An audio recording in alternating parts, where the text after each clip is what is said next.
Keep your filthy kids away from decent families before they cause problems. The venom in Officer Brandon Cole's voice shattered the quiet calm of Willow Creek Park. Aisha Sterling, a black woman with a composed yet unyielding presence, sat watching her 8-year-old daughter, Lena, climb the playground structure. The parents nearby froze. Conversations died. The air went sharp. Aisha rose slowly, her calmness deliberate, every movement controlled. "Excuse me, officer," she said evenly. "What exactly seems to be the problem?" Cole sneered, stepping closer. "The problem, ma'am, is people like you thinking you belong in places meant for families who respect order. Pack up your kid and move along before this escalates. People like you." The word struck like a trigger. "And what exactly do you mean by that, officer?" she asked, her tone steady but edged. The slap came so suddenly that even the birds went silent. His open palm cracked against her cheek. Parents gasped. Children screamed. Phones came out. Lena dropped from the climbing frame, sobbing as she ran toward her mother. Aisha didn't cry. She lifted her hand, touching the sting on her swelling cheek, then spoke with quiet precision. "Officer Brandon Cole, badge number 8804.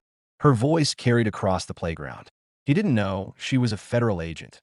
Special Agent Aisha Sterling, Civil Rights Division, U.S. Department of Justice. Embedded in this community to expose his pattern of racial harassment. 3 hours earlier, she'd been in her temporary apartment, reviewing surveillance files gathered over 3 weeks. Her assignment: document the systematic targeting of Black and Latino families by local police, especially Cole and his partner. Complaints had piled up. Families driven from parks and pools, teenagers stopped for no reason, parents humiliated. The department had ignored it all. Aisha had built her cover carefully, a single mother, working remotely, who took her daughter to the same park every day. Perfect visibility. Perfect access. Her phone buzzed earlier that morning with a message from Deputy Director Grant Davis. Status update. Evidence confirmed. Aisha typed, confirmed. Repeated violations. Continuing operation for final proof. Davis replied instantly. Maintain cover. We need it airtight. Aisha had glanced at Lena, who was practicing soccer kicks across the small apartment floor. "Mama, can we get ice cream after the park today?" she asked.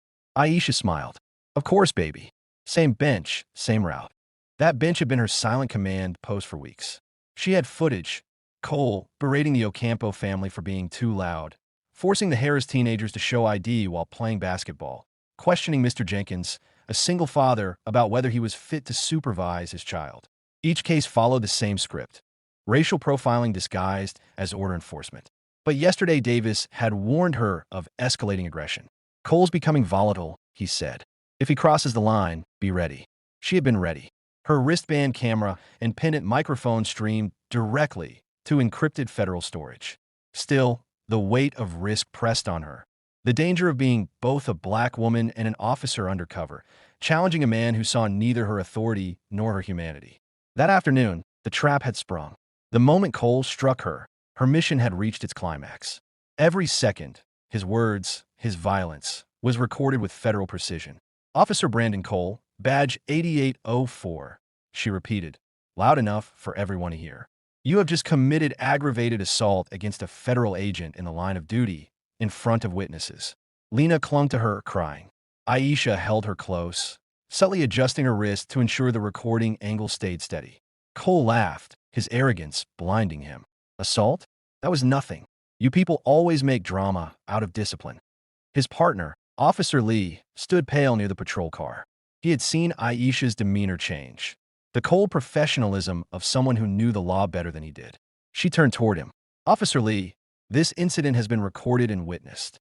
You are now a material witness to a federal crime." He hesitated, hand trembling over his radio. He knew the consequences. Federal crime. Cole just smirked, shaking his head. "Report it wherever you want. Nobody cares what people like you say." He strutted off, unaware that the damage was already irreversible. Within 2 hours, multiple videos, hers and those from bystanders, flooded social media. One witness, Gloria Haynes, uploaded her clip to a community page. He slapped her. The cop slapped a black mother in front of her child. "Watch this." By nightfall, the footage had been shared thousands of times, reaching journalists and activists. The department released no statement. Cole remained silent, unaware that his badge number was trending nationwide. Aisha sat in her car that evening, the faint bruise on her cheek darkening under the dashboard light. Lena slept in the back seat, clutching her small toy rabbit. Aisha sent one final message to Davis. Evidence secured. Public distribution unavoidable. The reply came minutes later. Understood. Operation complete. Return to base when safe. But Aisha didn't start the engine right away. She looked at her daughter's sleeping face, at the innocence threatened by the world she was sworn to change. Her cheeks still throbbed, but beneath the pain was something steadier, vindication, purpose. The system that had allowed Cole to act with impunity was about to face exposure. Yet she also knew this wasn't an ending. The department would retaliate. The community would divide. The headlines would twist her story before the truth could settle. And somewhere in the city, other officers just like Cole would be watching, taking notes, calculating their next move. Aisha exhaled slowly, the sound barely audible in the silence of the car. Almost over, she whispered, though she knew it wasn't. The recording devices continued their quiet, ceaseless blinking, red lights pulsing like tiny heartbeats in the dark, capturing every moment, every truth that still needed to be told. The viral velocity was instantaneous. Hashtag Justice for Aisha trended within the hour. Community organizers used the momentum to post the 19 complaints they had unsuccessfully filed against Cole, creating an undeniable timeline of systematic abuse. By dawn, the news had reached the highest levels of the Metropolitan Police Department. The video was irrefutable. But the final, most devastating blow came when Deputy Director Davis officially contacted Police Commissioner Thomas Reynolds. Commissioner, this is Deputy Director Davis from the Department of Justice, Civil Rights Division, the voice on the secure line stated. I'm calling to inform you that the civilian your officer assaulted yesterday, Agent Aisha Sterling, is a sworn federal agent, and she was on assignment documenting your officer's systematic civil rights violations.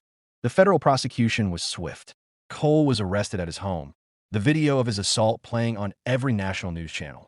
Aisha's surveillance files, 19 separate incidents, witness statements, audio recordings, and the final, irrefutable evidence of the assault guaranteed a conviction.